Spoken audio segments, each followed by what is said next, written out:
अब तुम चिंता मत करो कि लोक में क्या कहा जाएगा तुम्हें। कई बार उपासक इसमें फंस जाता है। इसीलिए न लाज तीन लोकन की, न वेद को कहो करे, न शंख भूत प्रेत की, न देव जच्छते डरे, सुने न कान और की, द्रवै न और इच्छना। तभी प्रेम लक्षणा भक्ति का जागृत होने का भाव आता है हृदय में। जब लोक धर्म का, लोक में हमारा उपहास हो रहा है, लोक में हमारी निंदा हो रही, अगर ये चुभ रहा है हृदय में, तो फिर भगवत मार्ग बाधित हो जाएगा। साधो निंदक मित्र हमारा, महापुरुषों ने कहा कि निंदा करने वाला हमारा मित्र है, जो बिना प्रयास के हमारे पापों को अपनी जबान से निंदा करके धुल रहा है, वो स्वस्थ रहे, स्वस्थ होकर हमारी छोटी छोटी बातों को पकड़कर खूब निंदा करे, जिससे हमारा भगवत मार्ग प्रशस्त और प्रकाशित हो जाता है, भगवत मार्ग पुष्ट और प्रकाशित हो जाता है। इसलिए क्यों तुम वृथा लोक चिंता करते हो? ये हजारों चिंताएं क्यों पाले हुई हो? छोड़ दो ना प्रभु के ऊपर। बड़ा सुख मिलता है जब प्रभु के ऊपर छोड़ दो। अपने ऊपर जब चिंता करने लगो तो बड़ी परेशानी उत्पन्न होती। कैसे करेंगे, क्या करेंगे, क्या होगा? और जब प्रभु के ऊपर छोड़ दो तो सब मंगल होगा। मंगल भवन है, वो मंगल ही करेंगे। अमंगल दिखाई दे रहा है, परिणाम उसका बड़ा मंगल होगा। ये जो शास्त्रों चिंताएं लिए बैठे हैं अपने लोग, इसीलिए भजन में तारतम्य नहीं होता।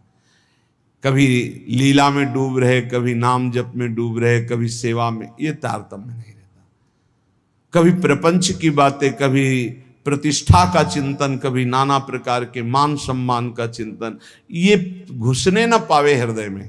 बहुत सावधान रहना चाहिए साधक को। ऐसी बातें देखो मत, ऐसी बातें सुनो मत जिससे तुम्हारा हृदय उद्विग्न होकर प्रभु का चिंतन छोड़ दे। जिन्होंने अपने आप को प्रभु के भरोसे कर दिया, वो बेपरवाह हो गए। कर दो भरोसे में। एक एक क्षण बहुत सुंदर ढंग से व्यतीत होता है जो प्रभु के भरोसे होता। और ऐसे एक एक क्षण जलते रहोगे, चिंता, शोक, भय, अरे अब क्या होगा, ऐसा क्या होगा, कैसे करूं, नाना प्रकार की चिंताएं। अपने आप को प्रभु के चरणों में समर्पित कर दो, तुम्हें कुछ नहीं करना पड़ेगा, सब वो करवा लेंगे आपसे। जो आपके लिए मंगल है वो सब करवा लेंगे। तुम शांत होकर प्रभु के चरणों का आश्रय ले लो, जो कर्तव्य कर्म है उसे करो। अलम कश्यापि संगत्या तवालम शास्त्र कर्म भी वृंदारण्य तृणम मन्यो धन्यो ना किंचिदाचरेत। तुम किसी और का संग मत करो, क्योंकि अगर और का संग करोगे तो तुम्हारी बुद्धि में व्यभिचार दोष हो जाएगा। भक्ति में भी व्यभिचार दोष होता है। अपने इष्ट से अलग चिंतन होना ये व्यभिचार दोष है। अलम कश्यापि संगत्या, किसी का भी ऐसा संग मत करो जो श्यामा श्याम के सुमिरन में बाधा पहुंचा दे, प्रिया प्रीतम की चिंतन वृत्ति हट जाए और अपनी चिंतन वृत्ति जागृत हो जाए, या किसी व्यक्ति की चिंतन वृत्ति, ये बहुत बड़ी हानि है। और आगे कह तवालम शास्त्र कर्म भी, तुम शास्त्र कर्म की भी अब चिंता मत करो। क्यों? शास्त्र कर्म की क्यों ना? क्योंकि कर्म करते करते अनंत जन्म हो गए, फिर भी हमारा उद्धार नहीं हुआ। अब क्या करो? अब भज गोविंदम भज गोविंदम गोविंदम भज मूढ़ मते। एक ही उपाय है भगवान का भजन। अरे भाई, जब तक तुम धन कमाने लायक हो तभी तुम्हें प्यार मिलेगा इस संसार में। बहुत सुंदर उपदेश है। जब तक तुम धन कमाने लायक हो तभी तुम्हें कहेंगे मेरा पति, मेरा पिता, मेरा भाई, मेरा अमुक अमुक। और जिस दिन तुम धन कमाने लायक नहीं रहोगे उस दिन कोई बात नहीं पूछेगा, पक्की बात है। वाह वाह जब चल रहा है तो सब हाथ मिलाएंगे, और जब बुरा समय आएगा तो तुम्हारी गली से निकलना हो ठीक नहीं समझेगी कि अगर उधर निकलेंगे कहीं वो मिल न जाए और कुछ मांग न ले, कुछ कह न दे। जब तक तुम धन कमाने लायक हो, तुम्हारे पास धन है, तभी तक तेरे को प्यार मिल रहा है संसार से, परिवार से। और जब तू रोगग्रस्त हो जाएगा, जराग्रस्त हो जाएगा, तो कोई भी तेरे से बात नहीं पूछेगा, बात नहीं करेगा। अरे मूढ़, इसलिए तू निरंतर गोविंद का भजन कर ले, गोविंद का भजन कर ले, गोविंद का भजन कर ले। ये आशा परिवार की भोगों की इतनी सुदृढ़ है, फांसी ये कि नहीं कटती है। बूढ़ा हो गया है, त्वचा सब ढीली हो गई, हड्डी हड्डी दिखाई देती है, सिर के बाल सब पक गए, दांत एको नहीं रह गए, लाठी लेके चल रहे, फिर भी वही परिवार की ममता। दरवाजे पे बैठा वही परिवार के विषय में सोचता रहता है। ये नहीं सोच रहा कि मृत्यु नजदीक आ रही, भगवान का भजन कर ले, अपने जीवन को सार्थक कर ले। अरे मूढ़, तू निरंतर गोविंद का भजन कर ले, गोविंद का भजन कर ले, कोई तेरे काम आने वाला नहीं।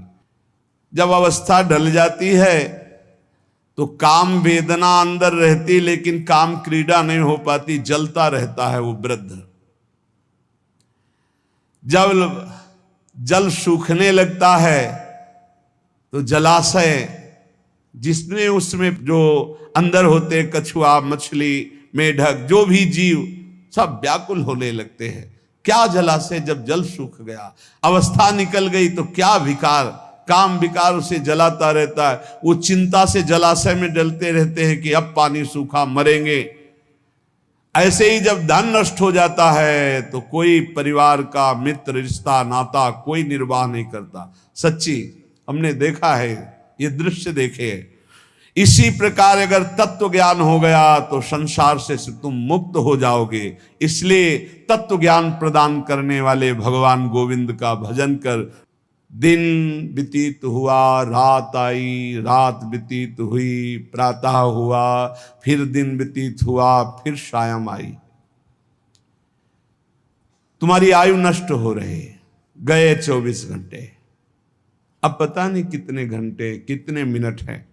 शिशिर गई, शिशिर ऋतु, बसंत ऋतु आई, वर्षा आई, ग्रीष्म आई, शरद आई, गए। हर ऋतु 2-2 महीने अपना प्रभाव दिखाकर हमारी 2 महीने की आयु गई, ऋतु गई, दिन गया, रात गया, आयु बीतती चली जा रही है, आशा बढ़ती चली जा रही है। ऐसा मकान बना लेंगे, ऐसा कर लेंगे, ऐसा कर लेंगे। अरे मूढ़, मरने का समय आ रहा है। रोज दिन जा रहा है, रात्रि जा रही, सायं व्यतीत हो रहा, ऋतुएं निकलती चली जा रही हैं। तुम्हें आशा रूपी फांसी ने ऐसा बांध रखा है, इतना कमा लिया, अब इतना कमा लेंगे, इतना कर लिया, वैसा कर लेंगे। ये तुम्हें पता नहीं कि तुम्हें मरना है। तुम्हारी आयु नष्ट होती चली जा रही है। आशा रूपी इस फांसी को काट लो। कैसे? भज गोविंदम, भज गोविंदम, गोविंदम भज मूढ़मते। अरे मूढ़मती, गोविंद का भजन कर ले, गोविंद का भजन कर ले, गोविंद का भजन कर ले।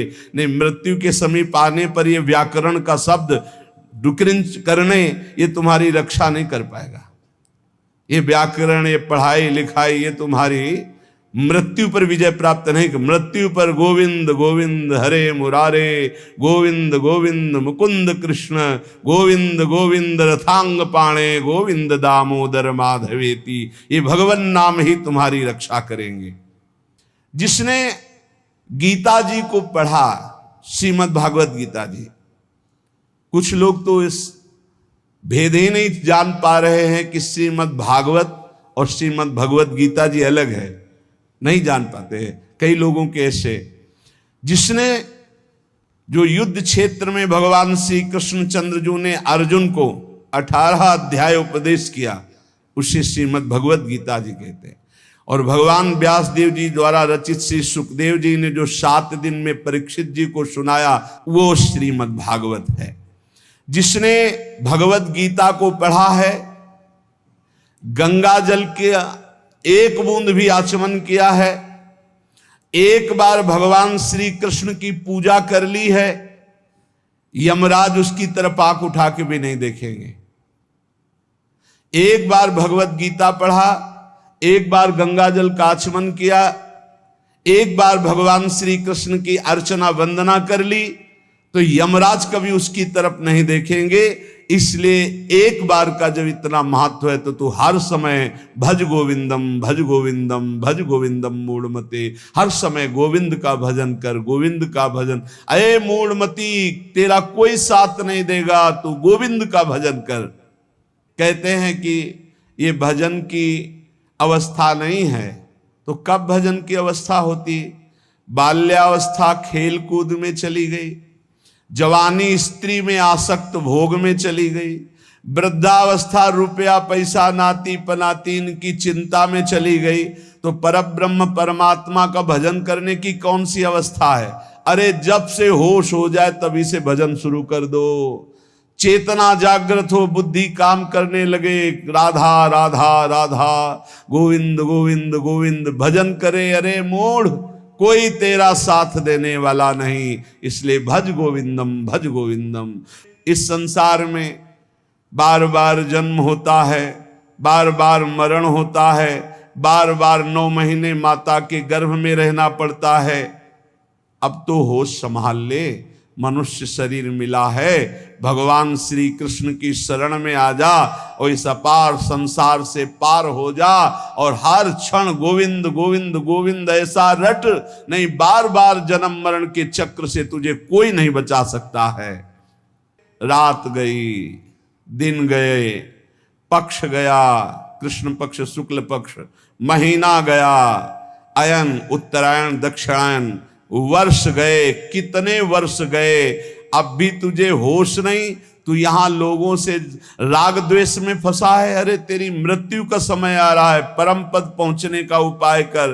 किसी से ईर्ष्या मत कर, मत्सरता मत कर, किसी की निंदा मत कर, किसी से द्वेष मत कर। अंतिम समय आने वाला है, इसलिए गोविंद गोविंद गोविंद ऐसा भजन कर ले।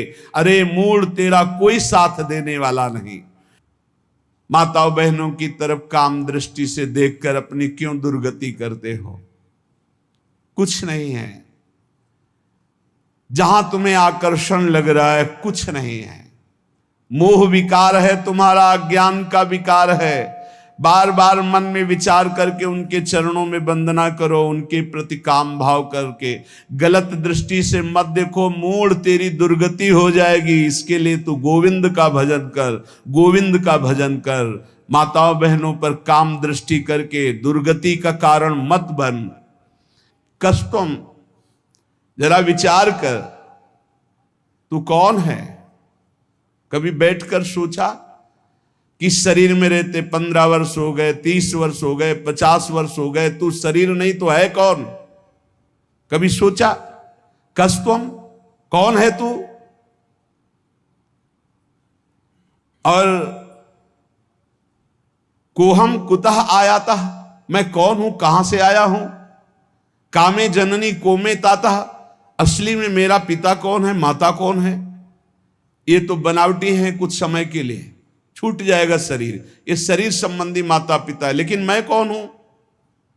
मैं कहां से आया हूं? मुझे कहां जाना है? मेरा असली कौन संबंधी है? कभी विचार किया? नहीं विचार किया, इसीलिए संसार में फंस गया।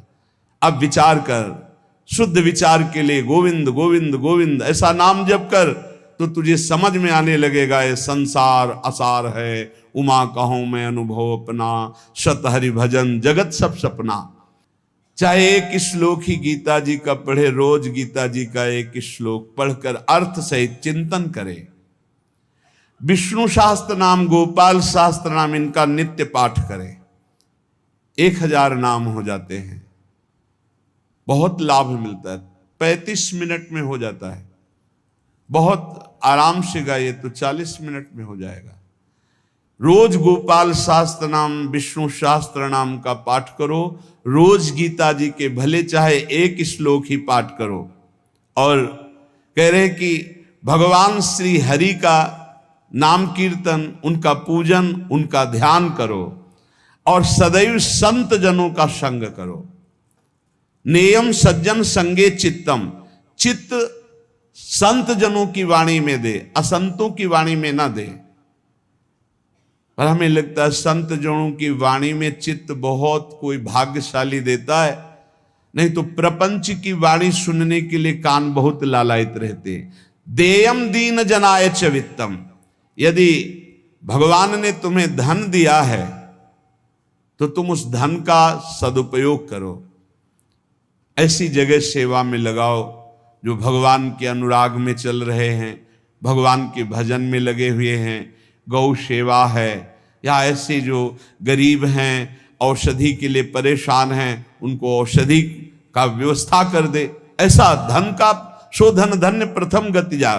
नेयम सज्जन संगे चित्तम देयम दीन जनाय च वित्तम, धन की सार्थकता है दीन जनों की सेवा में, और खूब नाम जप करे। ये शरीर तुम्हें बहुत प्यारा लग रहा है ना, इस शरीर को बहुत लोग तुम्हारे प्यार कर रहे हैं ना, ये सब माया का नाटक है। जिस दिन तुम्हारा प्राण इस शरीर से निकल गए ना, तो जो बहुत प्यार करते थे वो नजदीक नहीं बैठना चाहेंगे। चाहे जितना प्यारा कोई रिश्ता नाता संबंध रखता हो, और मुर्दा घर में एक कमरे में हो, कह दे जाओ उसके पास बैठकर रात व्यतीत करो, तो कह के डर लगेगा।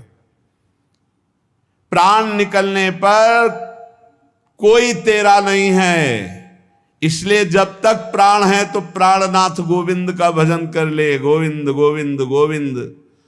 जो अपने ब्रह्मचर्य का नाश करता है तो पहले उसे सुख जैसा लगता है, बाद में वो भयानक रोगों से ग्रसित हो जाता है। सुखता क्रियते रामा भोग।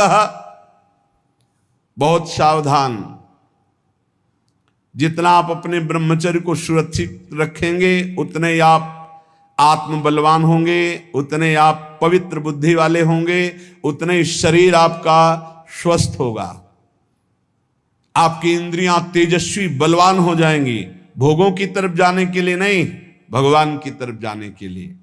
और जो काम भोग को बड़ा सुख मान करके रमण करता है, पीछे शरीर जर्जर हो जाता है, बड़े भयानक रोगों से ग्रसित हो जाता है। भाई संसार में सब छूटना है, मरना है, तो सच्चिदानंद को प्राप्त कर लो। लेकिन इसी का उल्टा दुष्ट लोग सोचते हैं, जब मरना ही है तो खूब मनमानी करके मरेंगे। और विवेकी जन, संत जन जो साधु स्वभाव के, कि जब मरना ही है तो पापाचरण क्यों करना है, मुझे अच्छे आचरण करके उत्तम गति को प्राप्त करना है। इसलिए कोई भी पापाचरण मत करो। पापाचरण जन्म जन्मांतर में तुम्हें दुख ही प्रदान करेगा। हर समय गोविंद गोविंद गोविंद ऐसा भजन करो। तन ढकने के लिए यदि चिथड़े भी हो तो चलेगा, तन ढकने के लिए, शरीर पोषण के लिए ज्यादा चिंता मत करो, ये तन भी जलेगा, सड़ेगा, नष्ट होगा। इसलिए पापाचरण करके बहुत अच्छे कपड़े पहनने को मिले तो हमारे लिए नरकगामी स्थिति ही है। वर्तमान में भी पापाचरण के द्वारा शरीर को मत सजाओ, मोटी सोने की जंजीर और बढ़िया कपड़ा कुछ नहीं। ये अग्नि में भस्म होने वाला शरीर है, ये नष्ट होने वाला शरीर। पापाचरण करके इसे सजा रहे हो और पाप करके दुर्गति भोगोगे। एक मार्ग है ऐसा जो तुम्हें इस जन्म में पुण्य और पाप दोनों से बचाकर भगवत प्राप्ति करा दे। वो भगवान का मार्ग है। न मैं हूं, न तू है, न ये संसार है, एकमात्र भगवान है। इसलिए भगवान की शरण में हो जा और गोविंद गोविंद गोविंद ऐसा भजन कर। चाहे गंगा सागर चले जाओ, चाहे बड़े बड़े उपवास कर लो, चाहे बड़े बड़े दान कर लो, जब तक भजन नहीं करोगे तब तक ज्ञान नहीं होगा। क्या ज्ञान? ये संसार में एकमात्र वासुदेव हैं। बहुनाम जन्मनावन्ते ज्ञानवान माम प्रपद्यते वासुदेवा सर्वमित सा महात्मा सुदुर्लभा। एकमात्र भगवान सर्वत्र है। ये अनुभूति जब तक नहीं होगी तब तक संसार चक्र में तुम्हें बार बार आना पड़ेगा। तो ये ज्ञान कैसे होगा? बोले निरंतर नाम जप करने से। चाहे गंगा सागर दौड़ आओ, चाहे बड़े बड़े उपवास कर लो, चाहे खूब दान कर लो, जब तक भजन नहीं करोगे तब तक शुद्ध ज्ञान नहीं होगा। और शुद्ध ज्ञान हुए बिना सर्वान वस्तुतया निरीक्ष परम स्वाराध्य बुद्धिर्मम, आपको भगवत प्राप्ति नहीं होगी। इसीलिए कह रहे बार बार गोविंद का भजन कर, बार बार गोविंद का भजन कर। श्रीपाद प्रबोधानंद जी इसीलिए कह रहे अलम कश्यापि संगत्या तब आलम शास्त्र कर्म भी। जीव भगवान से विमुख होकर संसार को सत्य मानकर इंद्रियों के द्वारा भोगे जाने वाले विषयों में सुख बुद्धि करके, धन मान प्रतिष्ठा कीर्ति इनमें सुख बुद्धि करके वो भगवान से विमुख हो गया है। वो अज्ञान में ही अपने को सुखी मानता है। कोई बिरला ऐसा है जो अज्ञान का त्याग करके भगवान की शुद्ध भक्ति में अपने चित्त को जोड़ पाता है। श्रीपाद कह रहे हैं बिना वृंदावन की कृपा के, बिना वृंदावन के रसिकों का संग किए, बिना वृंदावन की रजरानी का सेवन किए प्रेम लक्षणा भक्ति जागृत नहीं होती। क्योंकि प्रेम समुद्र है वृंदावन, और हमारे अनंत जन्मों के ऐसे अपराध, इस जन्मों के ऐसे पाप हैं जो विशुद्ध प्रेम लक्षणा भक्ति में प्रवेश होने नहीं देंगे। तो इन महत पापों का नाश श्री धाम वृंदावन का आश्रय वास ये नष्ट कर देता है, बड़े बड़े अपराधों को धूल धूसरित कर देता है। श्रीपाद कह रहे हैं संतु विधर्मा सतसः सद्धर्मायान्तु सर्वेस्तम यदि वृंदावन मंगी कुरुते मम का तदा चिंता। यदि श्री जी की कृपा से वृंदावन ने मुझे स्वीकार कर लिया, कैसे हम जाने कि हमें वृंदावन ने स्वीकार कर लिया? जब हमारे हृदय में एक आश्रय जागृत हो जाए कि हमसे साधन तो भले उस कोटि का नहीं बनता, पर वृंदावन धाम की कृपा है। वृंदावन की कृपा से वृंदावन के अतिशय लाडले युगल सरकार हमको इसी जन्म में प्राप्त हो जाएंगे। वृंदावन हमारा प्राण है, जीवन है। भले हम अखंड वास नहीं कर पाते, पर वृंदावन ही हमारा सर्वस्व है। संत विधर्मा सतसः बहुत गूढ़ विषय है। कह रहे हैं हजारों हजारों अधर्म हो गए हों तो भी तुम्हें प्रियालाल की प्राप्ति हो जाएगी। विश्वास करो, ये धाम बहुत पावन करने वाला है। पवित्रता का मूर्तिमान स्वरूप गंगा जी, वहां भी अवगाहन हुआ है, तीर्थों का भी अवगाहन हुआ है और पवित्र क्षेत्रों का भी अवगाहन हुआ है। पर श्री धाम वृंदावन अमोघ है। जब तक आपका हृदय पावन नहीं है तो आप इसका अनुभव नहीं कर सकते हैं। लेकिन आप किसी भी तरह से वृंदावन के प्रति श्रद्धा कर लीजिए, विश्वास कर लीजिए, तो आपको अनुभव में आएगा। जिसे वृंदावन रूपी महामहिम धाम का अवगाहन करने को मिला, फिर उसकी इच्छा किसी और तीर्थ या और महत स्थानों की तरफ नहीं जा सकती।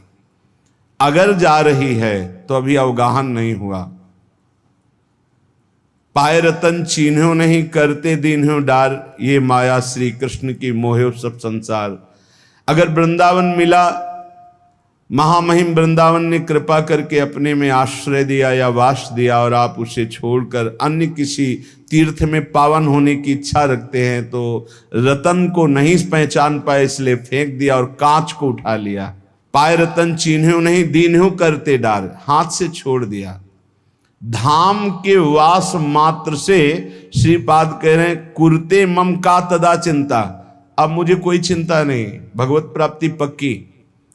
हमारा मन नहीं लगता, हमारा मन विकारी है, ऐसा ये सब नष्ट हो जाएगा। कृपा एक बहुत बड़ा प्रवाह है।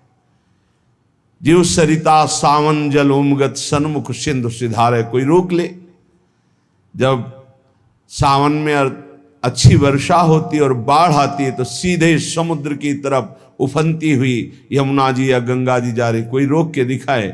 ऐसे ही जब कृपा का उफान होता है तो कैसा भी पातकी जीव क्यों न हो, वो परम पद को प्राप्त कर लेता है। और कह रहे हैं सतसा सद्धर्मायांतु, यदि सैकड़ों प्रकार के तुमने सद्धर्मों को लुप्त कर दिया, बड़े आदेशों का खंडन किया, शास्त्राज्ञा का खंडन किया, संतों की अवहेलना कर दी, वैष्णवों का अपराध कर दिया, तो भी डरो मत, सीधा हम वृंदावन आ जाओ। वृंदावन का रज का सेवन, ठाकुर जी के दर्शन, चरणामृत का पान, वृंदावन की परिक्रमा, यमुना के किनारे बैठकर नाम कीर्तन, इस सब पापों को नष्ट कर देगा।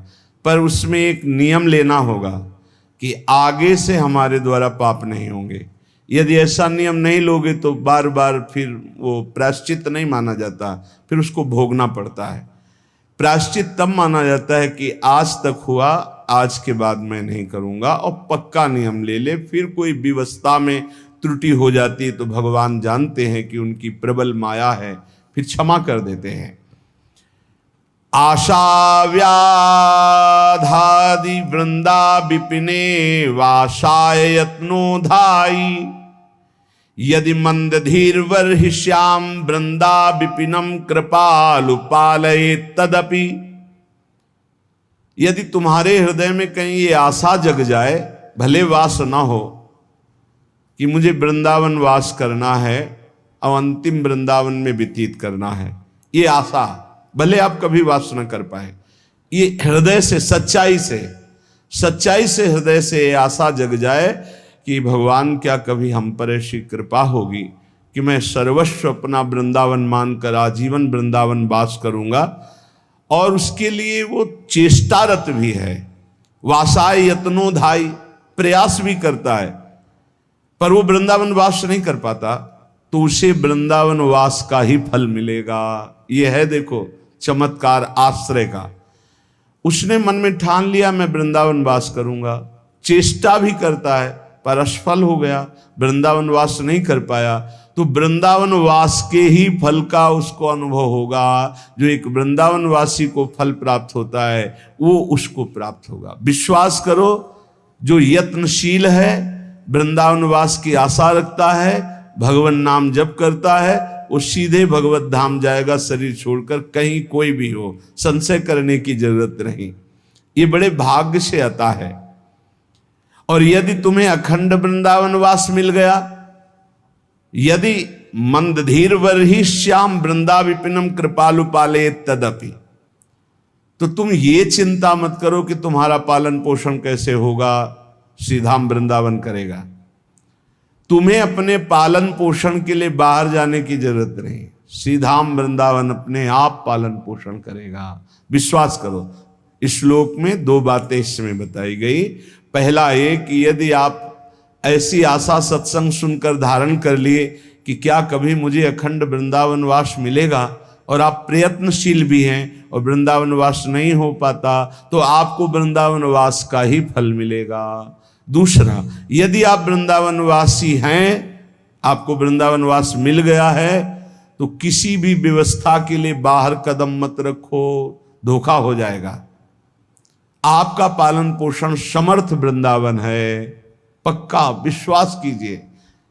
ये अनुभव की बात कह रहे हैं। पालन पोषण ऐसे करता है अनंत माताओं जैसा। जैसे अनंत माताएं हों तो उस एक पुत्र को कभी कोई चिंता ही नहीं करनी पड़ेगी, क्योंकि अनंत माताएं उसके लिए चिंता करती। ऐसे वृंदावन सर्वस्व सुख प्रदान कर देता है। जब तक हमारी अंदर से सही शरणागति वृंदावन के प्रति नहीं होती, तभी तक भटकना है, चिंता है, शोक है। नहीं तो आप निश्चिंत बेपरवाह हो जाइए, ये धाम अपने प्रताप से आपका परम कल्याण, परम मंगल कर देगा। आनंद पर सीमा सीमा च सौभाग्य रस सारस्य, हरि मधुरिमांत्य सीमा वृंदावन में सेव्य गुण सीमा। आनंद की सीमा है वृंदावन। ये आनंद क्यों नहीं मिलता? परमार्थ में चलने वाले प्रपंच में क्यों फंस जाते हैं? निंदा, स्तुति, लड़ाई झगड़ा, बड़ा छोटा, ये सब प्रपंच है। जैसी थरिवंश प्रपंच बंच सब ये काल व्याल को खायो, ये सब प्रपंच है। क्यों फंस जाते हैं? क्योंकि प्रभु की प्रियता के सिवा और कोई प्रियता जागृत हो जाती है। प्रपंच जब हृदय में घुस जाता है तो ये वायरस की तरह हृदय को ऐसे पकड़ लेता है कि आनंद नहीं है।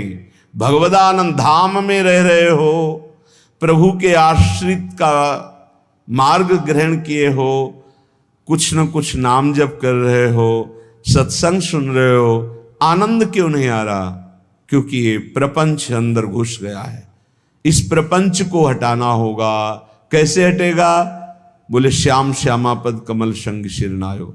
जय श्री हरिवंश प्रपंच बंच सब एक काल व्याल को खा। एक काल के द्वारा ग्रसित प्रपंच है, इस पर महत्व बुद्धि मत रखिए। यहां कोई भगवान का नाम नहीं लेना चाहता, तुम्हारा नाम कौन लेगा? ये 4 दिन की चांदनी है। बड़े बड़े सिद्धों के ऊपर प्रहार किया गया तो अपने लोग क्या हैं? पूज्यपाद उड़िया बाबा के ऊपर गड़ासा चलाया गया, कुल्हाड़ मारी गई श्री मंगनानंद सरस्वती जी की, पलटू बाबा को कुटिया में घेर कर आग लगा दिया गया। ये भजनानंदी बड़े बड़े सिद्धों को ऐसी लीलाएं माया जनित क्लेश दिए गए तो अपने लोग क्या विश्वास करें कि अपने साथ क्या नहीं हो सकता? धैर्य पूर्वक प्रपंच का त्याग करके प्रियतम के अनुराग में रंगे हुए प्रेमी जनों का संग करते हुए जब हम चलेंगे तो आनंदापार सीमा, अपार आनंद की सीमा वृंदावन है। इससे बढ़कर कोई आनंद नहीं जहां प्रिया प्रीतम खेल रहे हैं। सीमा च सौभाग्य रस सार सारस्य, सब रसों का सार रस है माधुर्य रस, और माधुर्य रस की उपासना मिल गई तो हमारा बड़ा सौभाग्य है। आनंद की सीमा वृंदावन मिल गया और उपासना की सीमा माधुर्य रस मिल गया, और हरि मधुरिमांत्य सीमा, प्रभु के प्रेम की सीमा है, चरम सीमा है सहचरी भाव। ये जो दासी भाव राधा दास चरम सीमा है, कहीं स्वसुख वांछा का लेस भी नहीं इसमें। प्रिया प्रीतम मंद मंद मुस्कुराते ही एक तरफ खेल रहे हैं तो सहचरियां देख रही अपनी कुंज रंध्रों से, दृष्टि से निहाल हो रही, आशीष दे रही। उनको ये नहीं कि मेरी तरफ देखे, परस्पर देख अनसन पर भुज दिए बिलोकत इंदु बदन बिबियो। कभी झूलन लीला में झूला झूल रहे, दोनों पुलक रहे हैं। दयशीष हरिवंश प्रशंसत करी अंचल की छोड़। ये चरम सी हरि मधुरिमा अत्यंत सीमा, अत्यंत हरि मधुरिमा की सीमा है। वृंदावन मेव सेव्य गुण सीमा, जो वृंदावन का वास स्वीकार कर लेता है, वृंदावन का आश्रय स्वीकार कर लेता है, समस्त भागवतिक गुण उसमें प्रकाशित हो जाते हैं। किसी ने प्रश्न किया कि मैं बहुत पापी हूं, दूसरे का धन हरण किया, कुछ हिंसाएं भी हुई, ब्राह्मण साधुओं का अपमान किया, माता पिता को गालियां दी, कष्ट दिया, कभी सुख नहीं दिया,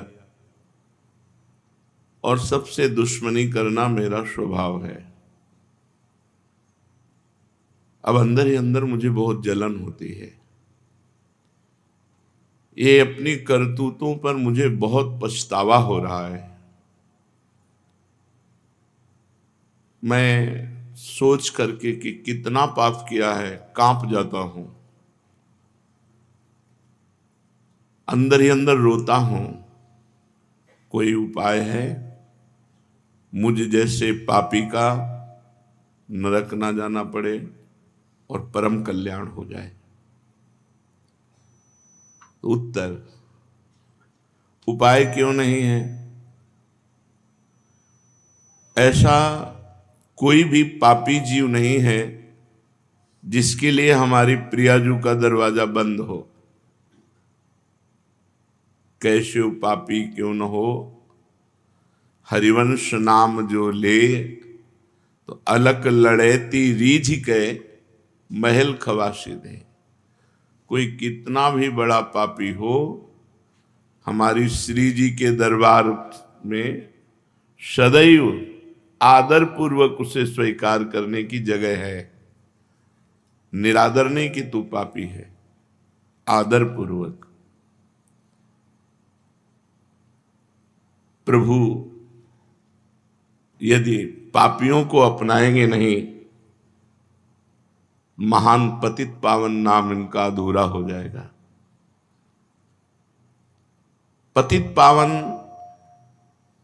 बड़े दयालु, इसलिए तुम्हारे लिए घबराने की कोई बात नहीं है।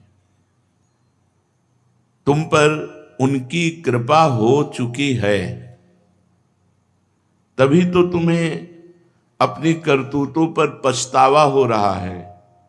यदि कृपा ना होती, कृपा पात्र का लक्षण क्या है कि हम पर कृपा हो गई। हमारे द्वारा जो भगवत विरुद्ध आचरण हो, शास्त्र विरुद्ध आचरण हो, उन पर मुझे जलन होनी चाहिए, पछतावा होना चाहिए। एक कृपा पात्र का लक्षण है। जो पापी पुरुष हर्षित होकर पाप करते हैं वो अकृपा है, और जिनसे पाप तो हुआ, पाप हो भी रहा है, पर वो जल रहे हैं, वो कृपा पात्र हैं। वो एक दिन शुद्ध हो जाएंगे। तुम्हें अब भय की, कांपने की जरूरत नहीं है। जिस कृपा ने तुम्हें ये वृत्ति दी है कि मैं पापी हूं, मैं जल रहा हूं, मैं रो रहा हूं, वो कृपा तुम्हारा निस्तार करने के लिए ही तुम्हें ऐसा पछतावा पैदा करा रही है। तुम्हें सही बताऊं, तुम्हें भगवान से मिलाने के लिए कृपा ने कमर कस लिया है। उस कृपा पर विश्वास करो, मन में निश्चय करो कि मेरे ऊपर भगवान की अपार कृपा हुई है। नहीं, मैं अपने कर्मों का पश्चाताप करता ही नहीं, मैं जलता ही नहीं, उसी कर्मों को करता रहता। भगवान बड़े दयालु हैं। वे गिरे हुए पापियों को, नीचों को गले लगाते हैं, बहुत जल्दी अपनाते हैं। स्नेहमयी माता जैसे अपने बच्चे की गंदगी अपने हाथों से साफ करती है, ऐसे ही भगवान अपने कर कमल से उसके महापापों को साफ करते हैं और हृदय से लगा लेते हैं और उसे जगत पूजनीय बना देते हैं। जो महापापी है उसे भगवान अपने कर कमल से परम पावन करते हैं। अहम त्वाम सर्वपापेभ्यो मोक्षयिष्यामि मा शुचा। मैं तुम्हें पवित्र करूंगा, पाप रूपी मल को मैं धोऊंगा। और पाप रूपी मल को धोकर फिर हृदय से लगा लेते हैं और जगत पूजनीय बना देते हैं। भैया तुम चिंता ना करो, भगवान सर्वशक्तिमान हैं, सर्वेश्वर हैं। उनकी कृपा से तुम्हारे सारे पाप भस्म हो जाएंगे। तुम्हें भगवान ने स्वीकार कर लिया है, ये लक्षण है। तुम्हें भगवान की प्राप्ति होगी, ये मुझे दिखाई दे रहा है। क्योंकि ऐसी जलन, अपने कर्मों का पश्चाताप करके रोना। अब तुम एक उपाय पकड़ लो, भगवान का आश्रय लेकर नाम जप शुरू कर दो। कोई भी पाप हो गया हो, ये उत्साहवर्धन के लिए नहीं है कि आप नाम जप करते हुए पाप करें, वो पाप भस्म हो जाएगा। इसे नामापराध कहते हैं, ये आपको और कष्ट देगा। यदि आपसे पूर्व में पाप हो गए हैं और आपके हृदय में जलन है, भगवान का आश्रय लो और भगवान का नाम जप शुरू कर दो। तुम सब पापों से मुक्त हो जाओगे। देखना तुम्हारी काया पलट हो जाएगी। यदि तुमने भगवान का आश्रय लिया, भगवान का नाम जप किया, तुम्हारी काया पलट हो जाएगी। तुम महान साधुओं की सभा में बैठने के सौभाग्यशाली हो जाओगे, योग्य हो जाओगे। संतों की सभा में बैठने का ये दुर्लभ सौभाग्य भगवान की कृपा से मिलता है। सुत दारा धन लक्ष्मी पापियों के घर होए, संत समागम हरि कथा तुलसी दुर्लभ दोए। भगवत प्रेमी महात्माओं की चर्चा में, समागम में बैठना, साधु सभा में बैठना, ये बड़े सौभाग्य का, तुम साधु सभा में सौभाग्यशाली होकर बैठने लायक हो जाओगे। एक तुम ही क्या, मैं सबके लिए कहता हूं, इस कलयुग में आज ऐसे बहुत लोग हैं जो अपने माता पिता का अपमान रूपी पाप करते हैं, पराई स्त्री का व्यभिचार करते हैं, पराये धन पराई संपत्ति पर नजर रखते हैं, मन वचन कर्म से हिंसा करते हैं। ऐसे सब लोगों से प्रार्थना है कि कुसंग में पढ़ करके मन ने मत करके तुमसे प्रबल गुलामी करवाते हुए पाप करवा लिया, अब तुम बिल्कुल डरो मत। ऐसे इतिहास साक्षी है, महान व्यभिचारी पापियों को भगवान ने महात्मा बना दिया और भगवान ने कहा अपिचेत सुदुराचारो भजते माम अनन्य भाग साधुरेव समंतव्या सम्यक व्यवसिता। ऐसा सांगो पांग दुराचार करने वाला, मतलब कोई भी दुराचार नहीं छूटा। ऐसा भी पापी यदि ये मन में विचार करके कि भगवान के सिवा अब मेरा कोई नहीं निस्तार कर सकता और भगवान की शरण में हो गया, तो भगवान कह रहे उसे साधु मानो, क्योंकि मैं साधु से बनाऊंगा। जिन्होंने अपनी जवानी संयम में नहीं बिताई तो पाप निश्चित हुए। ये यौवन अवस्था एक तूफान अवस्था है, जौवन ज्वर के ही नहीं बलकावा। ये जवानी का बुखार किसको नहीं चढ़ा? जहां जवानी का बुखार चढ़ा तो मनमानी पापाचरण होने लगते हैं। अगर भगवान की कृपा न होती तो जीवन का अंत इसी में हो जाता, निद्रा भय आहार मैथुन, बस यही। भगवान का कृपा पात्र है जो अपने जीवन में असंतुष्ट हो चुका है, अपनी धन संपत्ति भोग विलासिता इससे असंतुष्ट हो चुका है और उसके मन में एक सच्चे सुख की चाह जग गई, एक हृदय में पश्चाताप होने लगा, नहीं मैं गलत हूं, मुझे सही मार्ग चाहिए, मुझे निष्पाप होकर परम पवित्र भगवदानंद की अनुभूति चाहिए। वो कृपा पात्र बन गया, वो भगवान का कृपा पात्र है, नहीं तो जीवन अंत तक अशुद्ध आचरणों में ही व्यतीत होता। जिनका जीवन अपवित्र है, पापाचरण करते हैं, सुधार के लिए दो बात एकदम स्पष्ट है, भगवान का आश्रय और भगवान का नाम जप। ये दो बात पकड़ लो, परम मंगल हो जाएगा, निश्चय तुम परम पूजनी हो जाओगे। अहोवत सुपचतो गरियान, वो स्वपच भी गरियान श्रेष्ठ है जिसकी जिह्वा पर भगवान का मंगलमय नाम है। भगवान की चरण रज का अधिकारी बन जाता है वो, जो भगवान के आश्रित होकर भगवान का नाम जप करता है। परंतु बिरले लोग ऐसे होते हैं जिनको सत्संग की प्राप्ति होती है। कुछ लोगों के हृदय में कृपा होती है तो पाप आदि के कारण जलन होती है, पर उनको सही दिशा न मिलने के कारण फिर वो उसी में गिर जाते हैं। बड़े भाग्यशाली हैं जिनकी जलन को सही दिशा मिल जाए, पश्चाताप को सही दिशा मिल जाए और वो भगवान के मार्ग में अग्रसर हो जाएं। अधिकांश जन समुदाय पापाचरण की तरफ ही बढ़ता चला जा रहा है।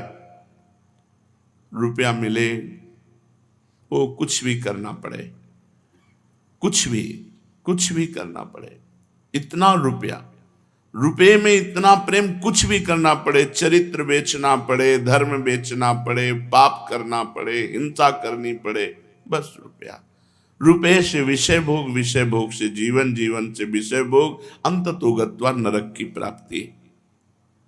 पाप के कीचड़ में उनकी जिंदगी फंसी रहती है। ऊपर से वो भोले भाले साफ सुथरा दिखाई देते लेकिन अंदर से बहुत गंदे होते हैं। ऐसी दशा में उन लोगों के लिए एकमात्र उपाय है भगवान का आश्रय और नाम, आश्रय भगवान का और नाम जप। बड़े भाग्यवान हैं जो ये साधन पकड़ लें। आश्रय हृदय से होता है, नाम जप जबान से होता है। भगवान बड़े कृपालु हैं, बड़े कृपा बरसाने वाले हैं। जिस समय साधक आश्रय लेकर नाम जप शुरू कर देता है तो उसके हृदय में जलन शुरू होती है। बुरे कर्मों का बिना भोगे नाश। इसलिए ये मत सोचो कि प्रारंभ में हम नाम जप कर रहे हैं, हमारे हृदय में बहुत जलन हो रही, उसको मिटाने के लिए किसी विषय का सेवन करें। ऐसा नहीं। जलन हो रही, बहुत बढ़िया काम हो रहा है, सोना कसौटी पे कसा जा रहा है, उसका मल दूर हो रहा है। ऐसे ही हमारा मन जल करके बिना प्रारब्ध भोगे, बिना पाप कर्म भोगे, वो सब पाप नष्ट हो जाएंगे। जो पश्चाताप है, जो जलन है, वो सारे पापों को नष्ट कर देगी यदि नाम जब चल रहा है साथ में। तो भगवान की कृपा से नाम में प्रेम और नाम की कृपा से भगवान में प्रेम, ये संयोग देखो। भगवान की कृपा से नाम में प्रेम और नाम की कृपा से भगवान में प्रेम। बिना नाम के भगवान से प्रेम नहीं हो सकता। हरिवंश कृपा, हरिवंश कहें और हरिवंश कहें, हरिवंश लाहें। जिनके मुख में राधा राधा कृष्ण कृष्ण भगवान नाम निकल रहा है, उनको भगवान ने स्वीकार कर लिया है। अब निश्चित भगवान की उनके ऊपर कृपा है, भगवान की कृपा से भगवान नाम जप कर रहे हैं और भगवान नाम जप से भगवान में प्रेम हो जाएगा। फिर जो प्रेम सुधा का पान होता है, असल में तब पूर्ण पवित्रता होती है जब हृदय निष्काम होकर भगवान के प्रेम में द्रवित होकर आंखों से आंसू बहते हैं, रोमांच होता है, हृदय द्रवित होकर बहा जा रहा है, आहा भर कर पुकार रहा है, राधा राधा राधा। अब पूर्ण पवित्रता हो रही है, पापों का सच्चा प्रायश्चित हो रहा है। भगवान उसके हृदय की बात को देखते हैं। फिर अब उसके हृदय में प्रार्थना प्रकट होती है, पुकार प्रकट होती है, और भगवान से वो पुकार करके कहता है, हे मेरे नाथ, हे देवाधिदेव, हे परमेश्वर, मैं बहुत भूल में था, बहुत गलती हो गई, लेकिन अब लो नशानी अब ना नशयो, अब गलती नहीं करूंगा। मैं आपसे मांगने लायक तो नहीं हूं कि कुछ किया हो तो मांगू आपसे, कोई सेवा की हो, कोई तपस्या की हो तो हम आपसे वरदान मांगे, पर नाथ मैं आपसे एक भीख मांगता हूं। आप दाता हैं, दयालु हैं, दया करके मुझे दे दो कि मैं कभी आपके नाम को न भूलूं, सदैव मेरे हृदय देश में आपका नाम चलता रहे।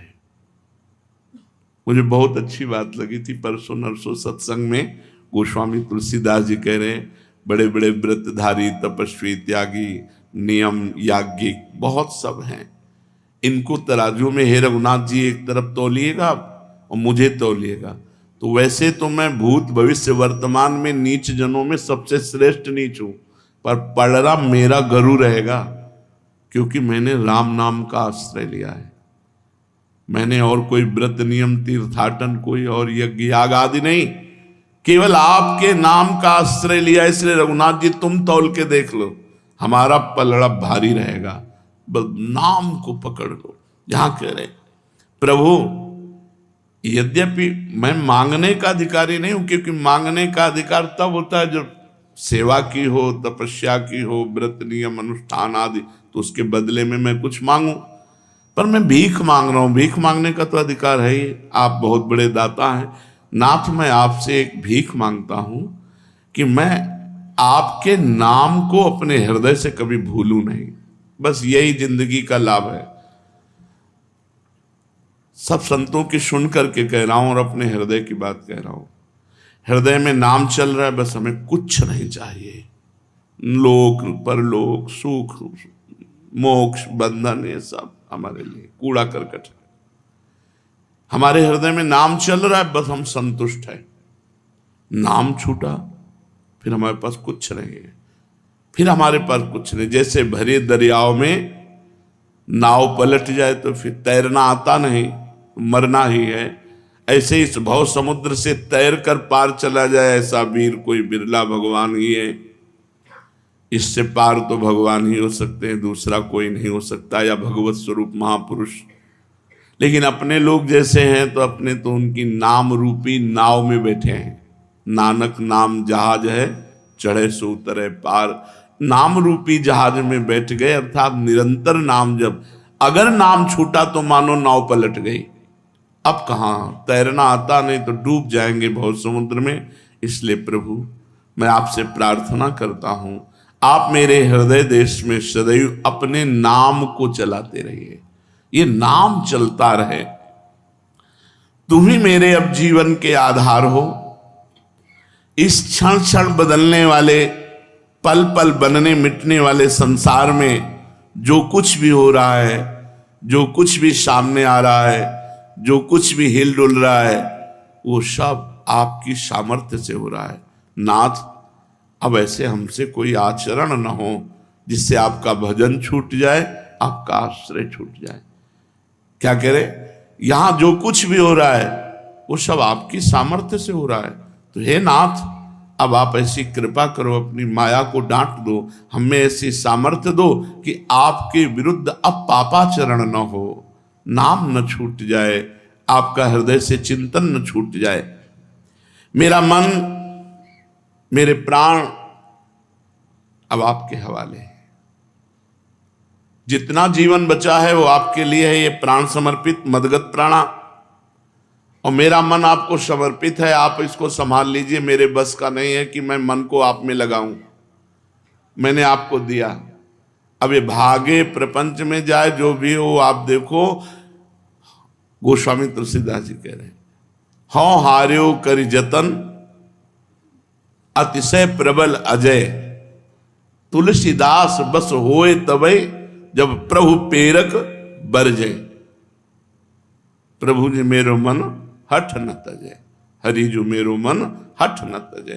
प्रभु मैंने बहुत उपाय करके, और सच्ची कह रहा हूं, बहुत उपाय करके देखा। कभी तो लगा कि नहीं ठीक है, कभी लगा कि जहां थे वहीं हैं, क्योंकि मन की वही स्फुरना, वही चाल। तो हाँ हार्यो कर जतन, बड़ी साधना करके हार गया। अतिशय प्रबल अजय, बहुत बलवान मन है। अब एक उपाय सूझा है, तुलसीदास जी कहते हैं, तुलसीदास बस होए तबै जब प्रभु प्रेरक बरजें। इस मन को प्रेरणा देने वाले आप ही हो, मुझे पता है। आप इसे रोक दीजिए नाथ, उस हृदय से प्रार्थना होती है। हे प्राणाराम, मैं अब बहुत संतुष्ट हूं, क्योंकि आपका आश्रय मिल गया, आपका नाम जब चल रहा है।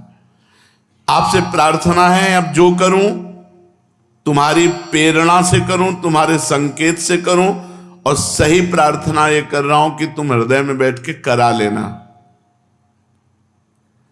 हमारा उद्देश्य अब केवल आप हैं।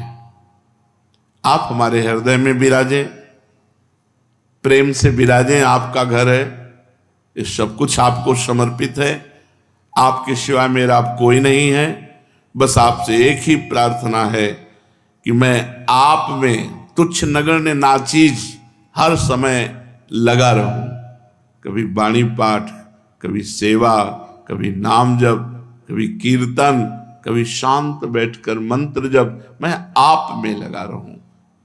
अगर ये नाम जप और आश्रय है तो बड़े से बड़ा पाप नष्ट हो जाएगा और हमें भगवत प्रेम प्राप्त होगा। हमारी आर्त भावना जागृत होगी, जिससे हमें भगवत साक्षात्कार हो जाएगा।